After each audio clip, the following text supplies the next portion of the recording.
کچھ چیزیں جو ہماری روٹین کے اندر شامل ہوتی ہیں ان کی اتنی قدر و قیمت ہمارے ہاں نہیں ہوتی۔ اسی طرح یہ جو ماہ رمضان ہے تو یہ بھی ہماری روٹین کے اندر شامل ہے۔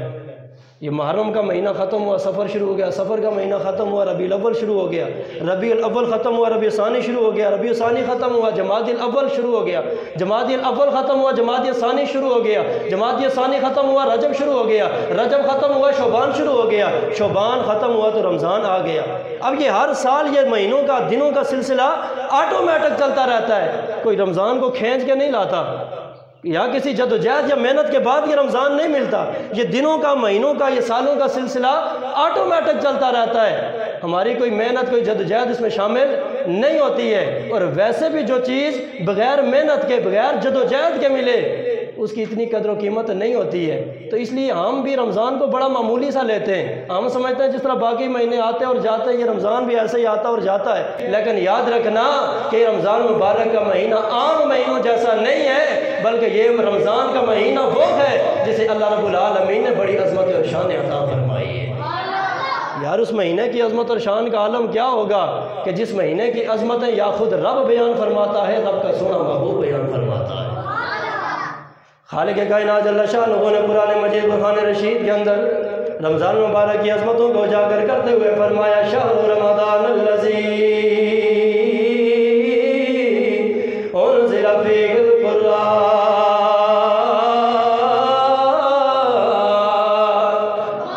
کائنات والو، یہ رمضان کا مہینہ کوئی عام مہینہ نہیں ہے، بلکہ یہ وہ مہینہ ہے جس کے اندر ہم نے اپنی عظمت والی اپنی لاریب کتاب قرآن مجید کو نازل فرمایا ہے۔ تو یاد رکھنا لوگ، جس مہینے کے اندر قرآن نازل ہوا ہے تو سمجھنا چاہیے وہ مہینہ عام نہیں، اللہ نے اسے بڑی عظمتیں اور شانیں عطا فرمائی ہیں۔ اسی طرح دوسرے مقام پہ اللہ رب العالمین فرماتا ہے اِنَّا أَنزَلْنَاهُ فِي لَيْلَةِ الْقَدْرِ وَمَا أَدْرَاكَ مَا لَيْلَةُ الْقَدْرِ لَيْلَةُ الْقَدْرِ خَيْرٌ مِّنْ أَلْفِ شَهْرٍ تَنَزَّلُ الْمَلَائِكَةُ وَالرُّوحُ فِيهَا بِإِذْنِ رَبِّهِمْ مِنْ كُلِّ أَمْرٍ سَلَامٌ۔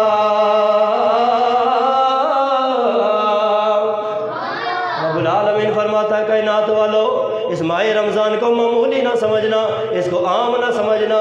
فرمایا یہ رمضان کا مہینہ وہ مہینہ ہے جس مہینے کے اندر ایک رات ایسی ہے، پورے مہینے کی بات نہیں، فرمایا اس مہینے کے اندر ایک رات ایسی ہے جسے لیلۃ القدر کہا جاتا ہے۔ کہا تم کیا جانو یہ لیلۃ القدر کیا ہے؟ فرمایا یہ لیلۃ القدر وہ ہے جس کے اندر ہم نے قرآن بھی نازل فرمایا گئے، اور یہ لیلۃ القدر وہ ہے جس رات رب کے فرشتوں کا بھی نزول ہوتا ہے اور فرشتوں کے سردار جبرائیل امین کا بھی نزول ہوتا ہے۔ اس مہینے کے اندر ایک رات ایسی ہے جسے لیلۃ القدر کہتے ہیں۔ رب العالمین سے ایک رات کی عظمت، ایک رات کی شان ہمارے سامنے واضح فرماتا ہے۔ رب العالمین فرماتا ہے پورے رمضان کی بات چھوڑو، اس مہینے کے اندر ایک رات ایسی ہے جسے لیلۃ القدر کہتے ہیں۔ رب العالمین فرماتا ہے کائنات والو، 1000 مہینہ ایک پلڑے میں ہو، یہ قدر والی رات ایک پلڑے میں ہو، پلڑا لیلۃ القدر والا ہی باری ہوگا۔ 1000 مہینوں سے افضل ہے، 1000 مہینوں سے اعلیٰ ہے۔ اب خود اندازہ کرو جس رمضان کی ایک رات اتنی عظمتوں والی ہے، اتنی شانوں والی ہے، اتنے کمال والی ہے، اس رمضان کا پورا مہینہ، اس کے 30 دن اور 30 راتیں کتنی عظمت اور شان والی ہوں گی۔